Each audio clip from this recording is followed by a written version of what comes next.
Rangpur city কর্পোরেশনে এখন আমি দায়িত্বে নাই, যার কারণে আমি শঙ্কায় ছিলাম যে আমাদের যে সিটি কর্পোরেশন থেকে যে কন্ট্রিবিউশনটা প্রত্যেকটা মন্দিরে করা হয় সেটা আদৌ হবে কিনা।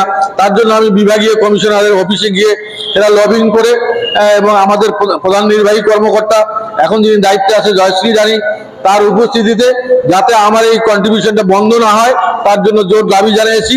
ইনশাআল্লাহ সেটা কোনো ব্যতিক্রম হবে না।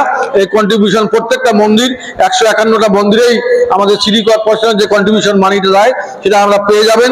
আর আমরা তো সবাই আছি এখানে, যারা যারা দলীয় ফোরাম থেকে আমরা প্রত্যেকটা এলাকায় আপনারা সবার মোবাইল নাম্বারটা কাইন্ডলি রাখবেন।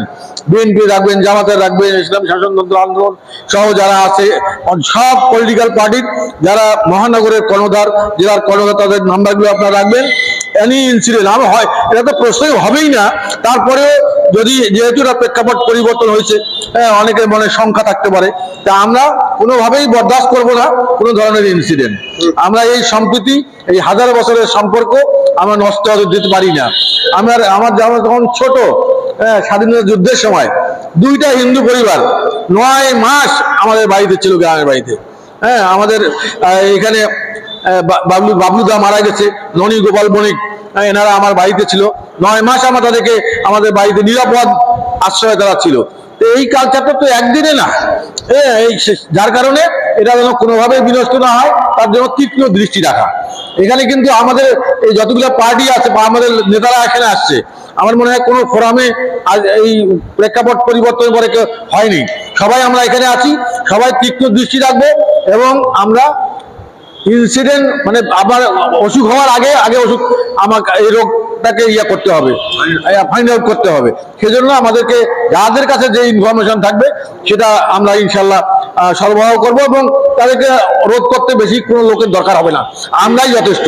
যদিও পুলিশ এখনো অ্যাক্টিভেটেড হয় নাই, পুলিশের এখনো কর্মকাণ্ডটা ওভাবে আগের মতো আর নাই, সেই মনোবলটা তাদের ভেঙে গেছে। এটা রিকনস্ট্রাকশন করতে একটু সময় লাগবে। তারপরে প্রশাসনিক কর্মকর্তা অত্যন্ত তৎপর, তারা এই ব্যাপারটা অবশ্যই সিরিয়াসলি দেখবে। আমরাও আছি। আমি মনে করি এটা উৎসব মুখর পরিবেশে এই শারদীয় দুর্গা উৎসব অনুষ্ঠিত হবে রংপুর মহানগরে 151টা মন্দিরে। আমার মনে হয় যে এটা হবে। আর একটি অনুরোধ আমি করব যে প্রত্যেকটা ধর্মের মানুষের প্রতি অন্য ধর্মের সম্মান থাকা দরকার। যেমন আমরা সনাতন ধর্মের যে কোনো প্রোগ্রামকে যাতে সুন্দরভাবে হয়, তারা যেন সম্মানিত অবস্থায় শেষ করতে পারে, এটা আমরা যেমন দৃষ্টি রাখি।